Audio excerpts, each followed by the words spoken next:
संजय कुलकर्णी साहब, ये हालात किस तरह से बेहतर होंगे, ये बहुत बड़ा सवाल है, क्या कहेंगे आप? समीर, हालात तो बहुत ही चिंताजनक हैं, इसमें कोई शक नहीं। जिस तरीके से तस्वीरें दिखाई जा रही हैं, मुझे नहीं लगता है मैंने आज तक कभी इस तरह से देखा है। इतने साल मैं हवाई जहाज में पहुंच के जाता रहा, ऐसे ऊपर से गिरते हुए आदमियों को कभी नहीं देखा और कभी सोच भी नहीं सकता।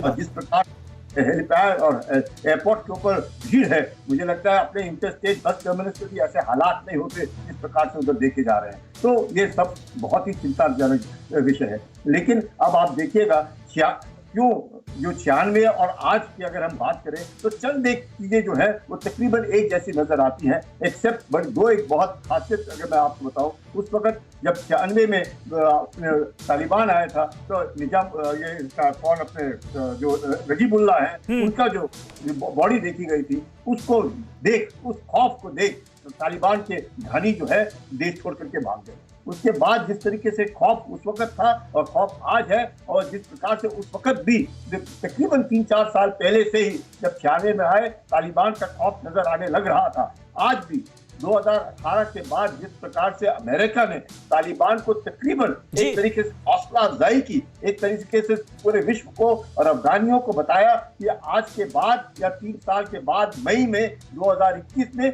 वो जो सितंबर हो गया बाइडेन के आने के बाद, उन्होंने कहा कि जो सत्ता है वो तालिबान के हाथ में होगी। और तालिबान क्या है उसकी कोई किसी को शक नहीं है। आपको मैं 1 मिनट लूंगा समीर ये बात बताने के लिए कि जिस प्रकार से पाकिस्तान का हाथ है, उस वक्त भी 96 में भी और उससे पहले भी पाकिस्तान का हाथ था। बेनजीर भुट्टो जो कि ऑक्सफोर्ड एजुकेटेड पढ़ी हुई हैं, उनके कारण ही उनके जो ISI चीफ था जनरल बाबर, उसके और गुलबुद्दीन मुख्तार के वक्त के बाद और आज जिस प्रकार से ठीक है, बिल्कुल सही बात है कुलकर्णी साहब। वेद प्रताप वैदिक जी, इन तस्वीरों को देखकर अब उम्मीद क्या की जाए? ऐसे क्रूर, ऐसे बर्बर लोग आखिर अफगानिस्तान को किस तरह चलाएंगे, कैसा शासन करेंगे?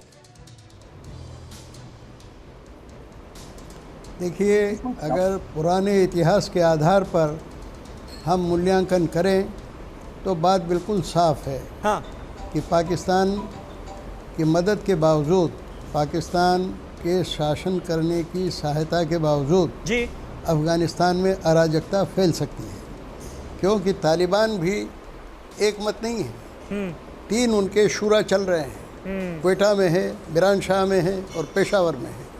इसके अलावा जो इलाके गैर पठान इलाके हैं अफ़गानिस्तान में, उनमें छोटे मोटे दादा लोग भी हैं। वो तालिबान की सत्ता को मानेंगे ये ज़रूरी नहीं है। पठानों में स्वायत्तता की बहुत भावना है और उज़्बेक पठानों में, शिया और सुन्नियों में भी आपस में खींचतान है। इसलिए एक दृश्य तो ये है कि अब अफ़गानिस्तान में घनघोर अराजकता फैल जाएगी। लेकिन एक दूसरा जो आशा की किरण है वो बहुत बड़ी है। वो ये है कि तालिबान ने बीजिंग सरकार को आश्वस्त किया है कि उसे उइगरों से कोई लेना देना नहीं है। भारत सरकार को आश्वस्त किया है बयानों के ज़रिए कि कश्मीर भारत का आंतरिक मामला है।